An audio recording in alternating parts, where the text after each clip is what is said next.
Hello students, how are you. तो बेटा last class में हम लोगों ने classification of elements and periodicity in properties में अपना काम स्टार्ट कर दिया था और हमने मॉडर्न इलेक्ट्रॉनिक कॉन्फ़िगरेशन के बारे में जानकारी लेना शुरू कर दिया था। काफी हद तक काम समझ में आ गया होगा आपको। 1 से लेकर 20 तक के एलिमेंट्स के इलेक्ट्रॉनिक कॉन्फ़िगरेशन आपको करा दिए गए थे, एक्सपेंडेड फॉर्म में भी और कंडेंस फॉर्म में भी। वहीं से स्टार्ट करते हैं। एस के अंदर आते हैं 2 इलेक्ट्रॉन, पी के अंदर आते हैं बेटा 6 इलेक्ट्रॉन, डी के अंदर आते हैं 10 इलेक्ट्रॉन और एफ के अंदर आते हैं बेटा 14 इलेक्ट्रॉन। आज का काम पढ़ने से पहले आपको हुंड्स रूल के बारे में जानकारी होनी चाहिए। इसका पूरा नाम है Hund's rule of maximum multiplicity और ये कहता है कि इन डीजेनरेट ऑर्बिटल्स ये वो ऑर्बिटल्स होते हैं जिनकी सेम एनर्जी होती है या सिमिलर एनर्जी होती है, जिसमें ज्यादा अंतर नहीं होता, similar energies. In degenerate orbitals pairing of electrons will take place after each orbital occupies one electron। ये इसका स्टेटमेंट है, समझाऊंगा बेटा, भी डरिए मत बिल्कुल भी। एक और इन्होंने बात कही, हाफ फिल्ड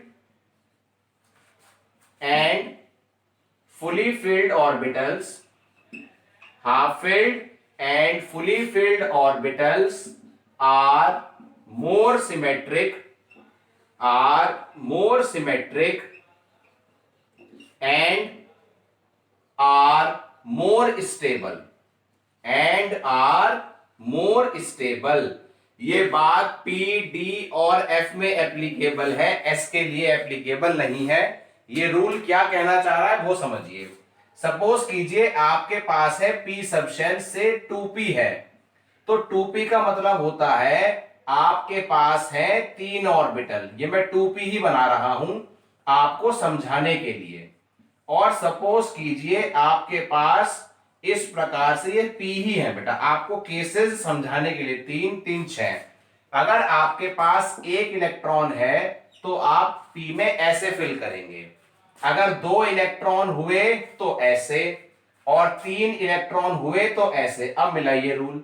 ऐसे ऑर्बिटल्स, जैसे P में 3 ऑर्बिटल्स है तो इनकी एनर्जी बराबर होती है, सिमिलर कह दीजिए, बहुत ही आसपास होती है, तो इन्हें डीजेनरेट कहा जाता है।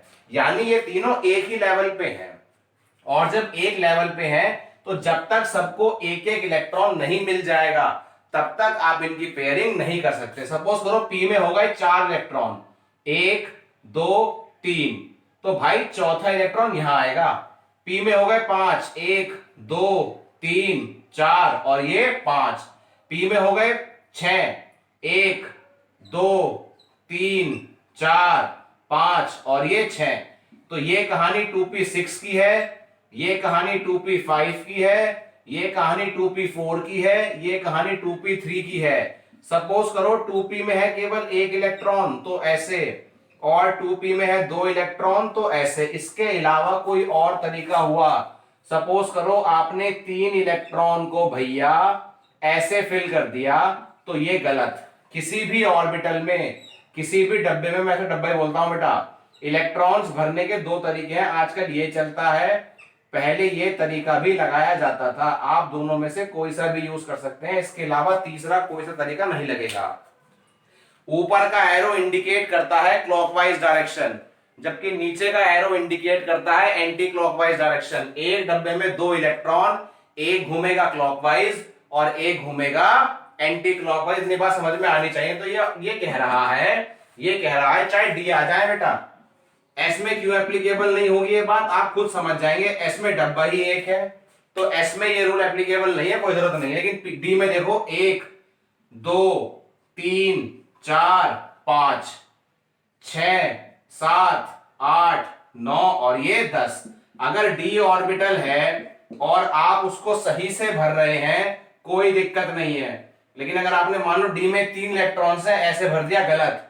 4 है ऐसे भरा, गलत। तो ये तरीका गलत और ये तरीका सही, जब तक सबके पास एक एक इलेक्ट्रॉन नहीं पहुंचेगा तब तक पेयरिंग की बात नहीं। 1 2 3 4 5 6 7, एफ में है एक इलेक्ट्रॉन, एफ में 2, एफ में 3, एफ में 4, एफ में 5, एफ में 6, एफ में 7। ये रूल कहता है पहले सभी को एक एक इलेक्ट्रॉन मिलना चाहिए। जहां पर भी ऑर्बिटल है, एस की तो बात है नहीं, एस में तो एक ही ऑर्बिटल है, पी में 3, डी में 5, एफ में 7।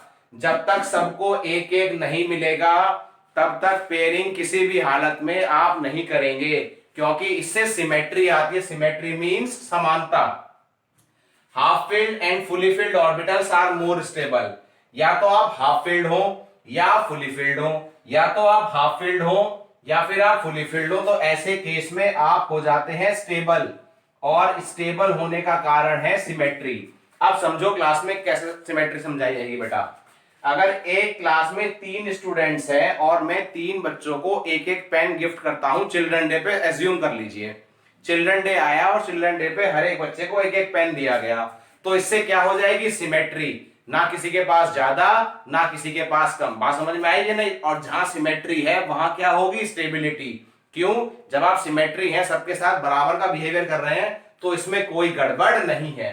लेकिन अगर किसी एक के पास ज्यादा है किसी एक के पास कम, जैसे यहाँ पे देखो पी में 5, 2, 2 4 और एक खाली, तो यहां थोड़ा सा अनस्टेबल है। अब ये कहीं से भी एक इलेक्ट्रॉन लेकर अपने आप को स्टेबल करेगा। ऐसे पी में 6 है, कंप्लीटली फिल्ड शेल है, अब नॉर्मल गैस है, अब स्टेबल है। तो हाफ फिल्ड और फुली फिल्ड वालों को जब केमिकली रिएक्शन की स्टडी करी गई उनकी, तो ये ऑब्जर्व किया गया कि ये रिएक्ट धीरे से करते हैं। रिएक्ट धीरे से करने का कारण स्टेबल। सपोज कीजिए किसी का बिजनेस है, किसी की जॉब स्मूथली चल रही है, अच्छे से काम चल रहा है, कोई दिक्कत नहीं आ रही, तो वो स्टेबल है।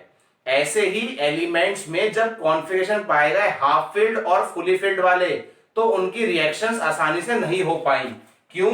Half filled and fully filled are more stable. आज इसी पे काम चलना है, इसलिए हमें थोड़ा सा ध्यान देना था।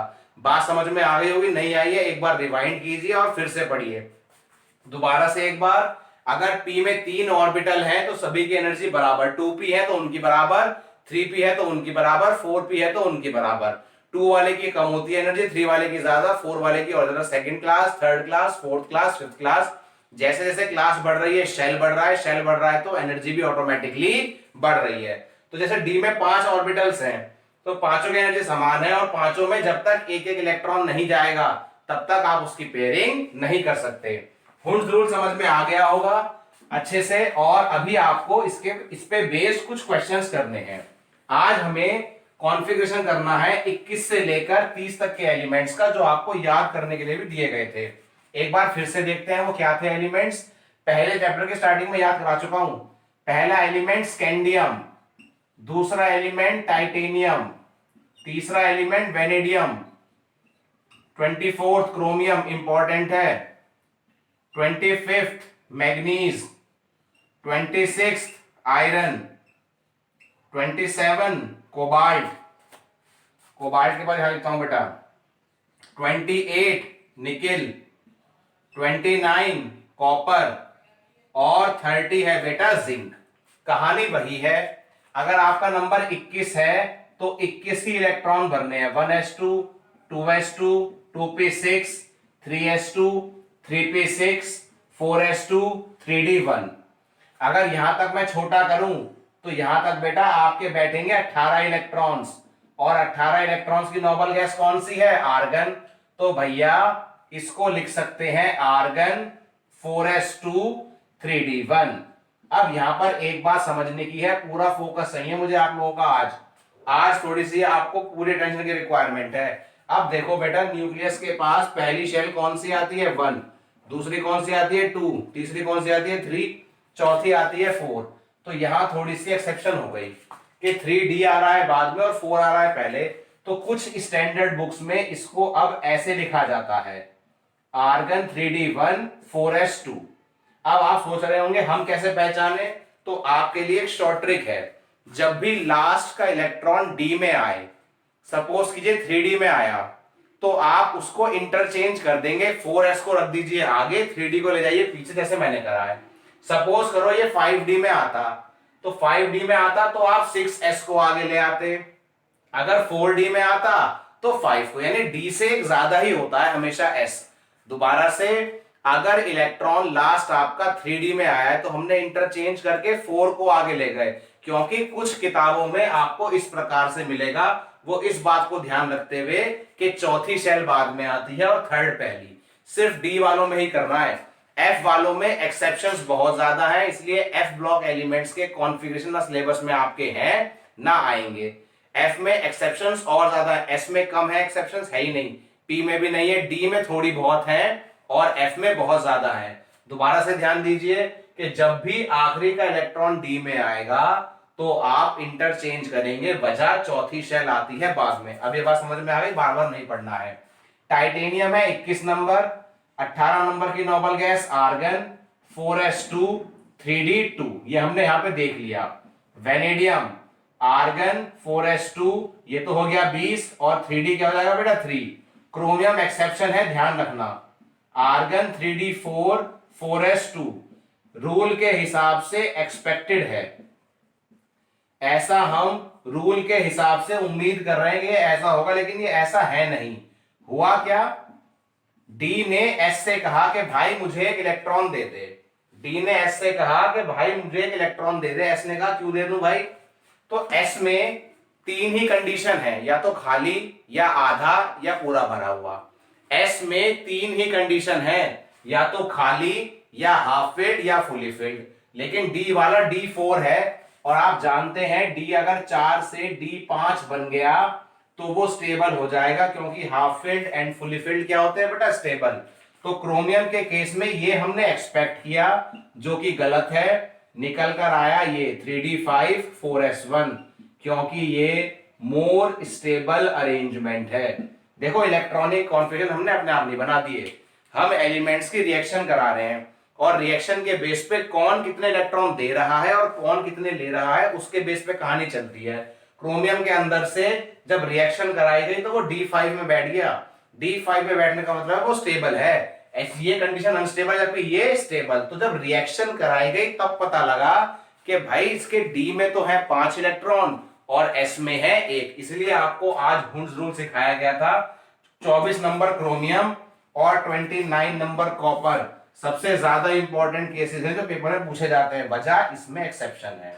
तो आप एक बात याद रखेंगे, अगर कभी डी में 4 है तो इलेक्ट्रॉन 5 हो जाएंगे, और अगर कभी डी में 9 है तो डी में 10 हो जाएंगे, वजह लेस स्टेबल कन्वर्ट किसमें हो जाएगा बेटा, मोर स्टेबल में। अब मैग्नीज की बात करूं तो 18 नंबर की नोबल गैस, 18 नंबर की नोबल गैस 4s2 20 और 3d5 25 हो गया, ये भी एक स्टेबल अरेंजमेंट है। आर्गन 4s2 20 और 3d6, cobalt, argon 4s2 3d7, important काम है, काम आया काफी ज्यादा आगे।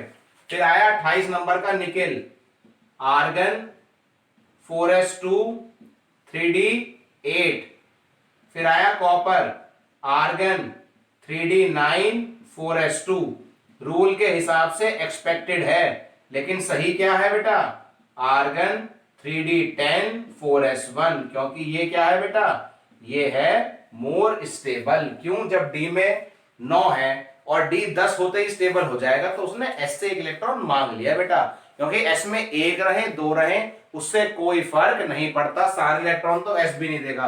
कॉपर जो है पानी के बाहर +1 की स्टेट दिखाता है, मींस एक इलेक्ट्रॉन छोड़ देता है, तो वो एक इलेक्ट्रॉन एस में से छोड़ता है फिर नहीं छोड़ता। पानी के अंदर तो वो +2 की स्टेट भी दिखाता है। जिंक बनेगा आपका आर्गन 18 4s2 20 और 3d10।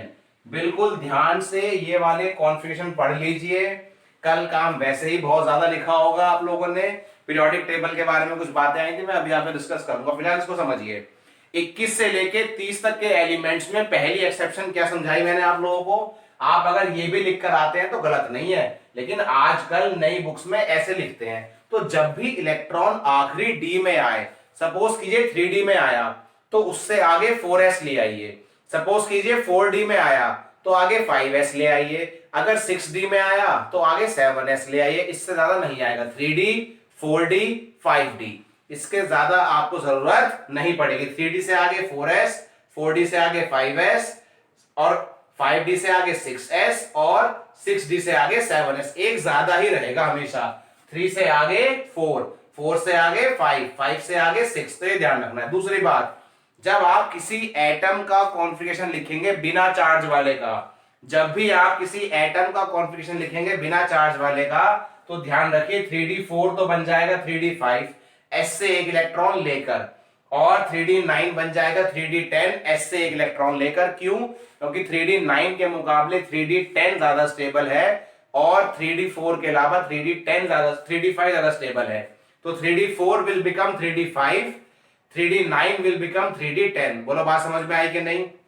तो कहानी कुछ ऐसी है कि भैया डी में थोड़ा ध्यान देना है, बस डी में ध्यान रखिए। एफ का कभी काम आपसे पूछा ही नहीं जाएगा 11th क्लास में, पहले बता रहा हूं मैं आपको। 12th में भी गिने चुने 7-8 इलेक्ट्रॉनिक कॉन्फ़िगरेशन आपको याद कराए जाएंगे। क्यों? क्योंकि एफ में ऐसी एक्सेप्शंस काफी ज्यादा हो जाती हैं। एक एलिमेंट है 46 नंबर का पैलेडियम, उसमें तो एस में इलेक्ट्रॉन ही नहीं है, उसमें सारे इलेक्ट्रॉन डी के अंदर आ जाते हैं एक्सेप्शनली। 4d10 बनता है, सो कॉन्फ़िगरेशन आप सॉल्व करेंगे तो 46 नंबर का एलिमेंट है पैलेडियम, उसके एस में इलेक्ट्रॉन ही नहीं है। पीरियोडिक टेबल खोलिए एनसीईआरटी में, वहां देखिए, वहां पर आपको ऐसे ही मिलेगा। सबके वैलेंस शेल के कॉन्फ़िगरेशन लिखे हुए हैं, वहां आप देख भी सकते हैं बेटा। ठीक है, ये काम हटा रहा हूं मैं यहां से। अब ध्यान दीजिए आगे की बात पे, आगे नहीं थोड़ी बात पीछे की करता हूं बेटा। कुछ आपको कल पीरियोडिक टेबल के बारे में बताया गया था, थोड़ा बहुत नोट्स में था, मैंने समझाया नहीं था। अब वो सेंटेंस क्या क्या है एक बार समझ लीजिए। जैसे ग्रुप 1 को याद करने के लिए शॉर्ट ट्रिक है, ली ना की रब से फरियाद, ली इज लिथियम, ना इज सोडियम, की पोटेशियम, रब रुबीडियम, से सीजियम, फरियाद फ्रेंशियम। फ्रेंशियम तो आप इस प्रकार से ये याद कर सकते हैं, वे सुनाने की कोई बात नहीं है, इसमें थोड़ा सा कॉमेडी हो गई है। इसी प्रकार से आप और भी ग्रुप्स याद कर सकते हैं, बस आपको याद हो जाए, समय बच जाए, इसलिए मैंने नोट्स कल ही दे दिए थे।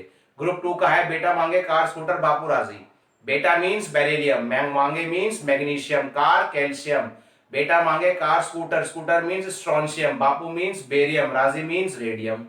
फिर हम पहुंचे ग्रुप 13 में, बैंगन आलू गाजर इन थैला, बी से बोरॉन, ए से आलू एल्यूमिनियम, गाजर से गैलियम, इन इंडियम, थैलियम थैला टीएल, थैलियम बना उससे।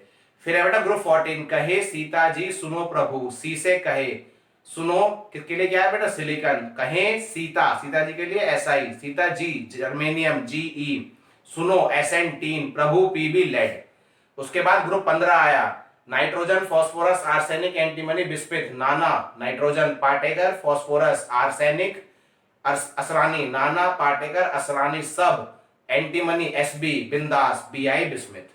उसके बाद आया ग्रुप 17, फिर सीबीआई अटैक, फिर बना फ्लोरीन, सीबीआई बना, सी बना क्लोरीन, बी बना ब्रोमीन, आई बना आयोडीन, अटैक बना एस्टेटाइन। उसके बाद आया ग्रुप 18, हीना ने हीलियम, नियॉन, अरवी एआर, खाकर क्रिप्टन, एक्सरे जिनॉन, एक्सरे रे मींस रेडॉन, कराया अलग है। तो इस प्रकार से आप कुछ ग्रुप्स याद कर सकते हैं, बीच की भी ट्रिक्स आपको मिल जाएंगी, वो जरूरत नहीं है उनकी, आप याद करना चाहें तो यूट्यूब पे दुनिया भर की ट्रिक बनाने वाले बैठे हैं, वहां से पढ़िए। ये एक्स्ट्रा जानकारी है, पीरियोडिक टेबल याद है, बहुत अच्छी बात है। एस ब्लॉक पी ब्लॉक के अलावा ज्यादा यूज होती ही नहीं है, फिर भी आप याद करना चाहें, आपका मन कर रखा है, आप याद कीजिए, कहीं कोई डाउट आए मेरे से पूछ लीजिए। अब हमें कुछ और बातें सीखनी है कि कैटायंस और एनायंस का इलेक्ट्रॉनिक कॉन्फ़िगरेशन कैसे हो। तो बिल्कुल सिंपल सी बात है, जब हम इलेक्ट्रॉन भरते हैं तो हम लो एनर्जी से हाई पे जाते हैं, पहली शेल, दूसरी शेल, तीसरी शेल, चौथी शेल, पांचवी शेल। लेकिन जब खाली करते हैं तो हम वहीं से वापस आते हैं, मींस जब फिलिंग करी तो अंदर से ऊपर गए, बाहर गए, मींस लो एनर्जी से हाई पे गए, जब भरा तो लो एनर्जी से हाई पे गए। तो भैया मेरे जब वापस आएगा तो क्या करोगे, जब वापस आओगे तो क्या करोगे, हाई से लो, आगे से और आगे गए, 1 से 2 3 4 5 6, जब फिलिंग हो रही थी 7 तक गए, 7 के बाद खत्म एलिमेंट्स फिलहाल के लिए। लेकिन उसके जब वापस आएंगे तो पहले 7 खाली होगा, फिर 6 होगा, फिर 5। जनरली वैलेंस शेल पे ही कहानी रुक जाती है। जब इलेक्ट्रॉन निकालेंगे तो बाहर से अंदर की तरफ, और जब भरेंगे तो अंदर से बाहर की तरफ। तो मैं क्या बोलूंगा बेटा, electronic configuration of ions. Notes में थोड़ा आगे पीछे हो सकता है, उसकी कोई मतलब नहीं है। एग्जाम्पल दे दिया, Na+ का लिखो, Cl- का लिखो, H- का लिखिए, P पे 3 माइनस का लिखिए, जिंक 2 प्लस का लिखो और Mn 2 प्लस का।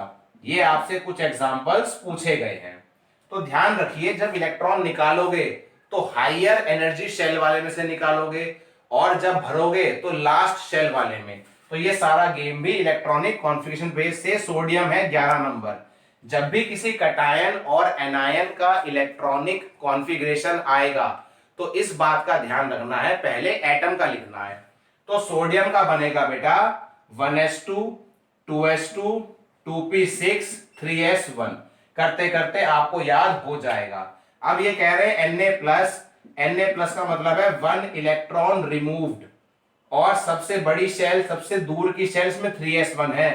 तो भैया Na+ का कॉन्फ़िगरेशन आएगा आपका 1s2 2s2 2p6, और शॉर्ट में चाहो तो इसे नोबल गैस कॉन्फ़िगरेशन की तरह भी लिख सकते हो। सिंपल कहानी है, देख लीजिए।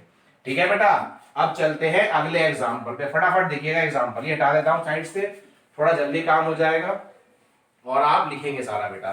फिर मैं कुछ क्वेश्चंस दूंगा और फिर इतनी ही क्लास रहेगी बेटा। Cl का नंबर है 17। अगर आप इसे पूरा ठीक से लिखेंगे, आप खुद लिखेंगे, तो आपको ये मिलेगा 3s2 3p5।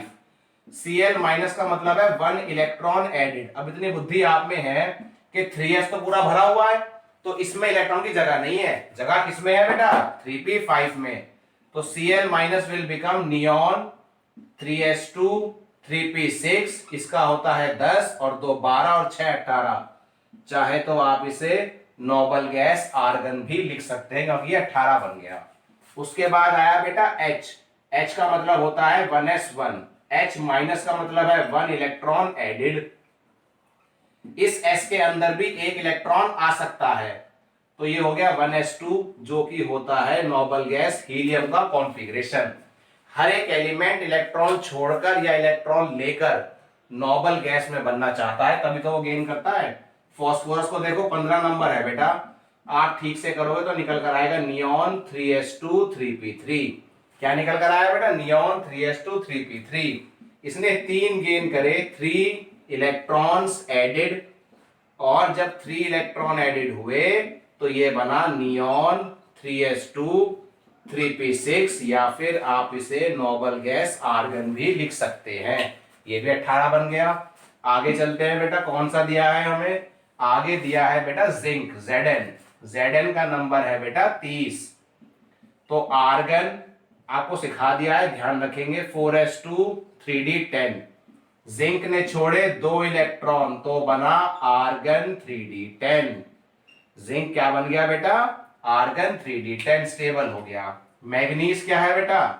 मैग्नीज है 25 number, argon 3d5 4s2। Manganese ने छोड़े 2 इलेक्ट्रॉन तो ये बना आर्गन 3d5। इस प्रकार से ये आपका हो गया। अगला है ऑक्सीजन, वो भी देख लो बेटा, आप सब जानते ही हैं। 8 नंबर का एलिमेंट है, 1s2 2s2 2p6। O पे हुआ 2 नेगेटिव, तो ये बन जाएगा 1s2 2s2 2p8, और ये बराबर होगा नोबल गैस नियॉन के। सही है। अब आप इसको एक बार दोबारा से देखिए, कहीं कोई डाउट आए मुझसे तुरंत पूछ लीजिए, कोई दिक्कत नहीं है। अब मैं आपको कुछ होमवर्क दे रहा हूं, आप उसको करेंगे, और जितनी प्रैक्टिस आप खुद करेंगे, आप 2 बार देखिए 3 बार देखिए, आप ही के लिए रिकॉर्ड किया जा रहा है, पसीने भी आ रहे हैं बिना पंखे के, तो मेहनत करनी है। पहला क्वेश्चन है राइट इलेक्ट्रॉनिक कॉन्फ़िगरेशन। एक ही क्वेश्चन है बेटा। पहले मैं एलिमेंट्स के एटॉमिक नंबर लिख रहा हूं, एटॉमिक नंबर 47 का, इसका नाम सिल्वर है बेटा। ठीक है, हमें एटॉमिक नंबर से ही मतलब है, आप खुद ढूंढिए क्या है। Z इज इक्वल टू 54 का लिखिए, Z इज इक्वल टू 37 का लिखिए, Z इज इक्वल टू 46 तो चलो हो गया, एक लिख लो 83। ये 4 एलिमेंट्स का लिखना है आपको। मुझे बताना भी है कि इनके नाम क्या है, पीरियोडिक टेबल का इस्तेमाल कीजिए, नाम बताइए। बी पार्ट है, आप लिखिए कॉन्फ़िगरेशन Mn7+ का, पहला पार्ट। दूसरा पार्ट है बेटा, आप लिखिए कॉन्फ़िगरेशन F नेगेटिव का। तीसरा पार्ट आप लिखिए K+ का। फोर्थ आप लिखिए Ca2+ का। आप लिखिए फिफ्थ Fe2+ का। सिक्स्थ Fe3+ का। ठीक है बेटा, ये आपका होमवर्क है, आप इसको ट्राई करेंगे। क्लास आज की भी दोबारा देखनी है, क्योंकि इसको देखोगे तो क्लैरिटी आएगी, क्लैरिटी आएगी तो काम अच्छा चलेगा। फिलहाल बेसिक है, पकड़ लीजिए, कहीं कोई डाउट आए तुरंत पूछ लीजिए, मैं आपको बिल्कुल भी मना नहीं करूंगा। कभी कॉल ना उठ पाए तो व्हाट्सएप पे मैसेज छोड़ दीजिए। मिलते हैं बेटा अगली क्लास में। थैंक यू, जय हिंद।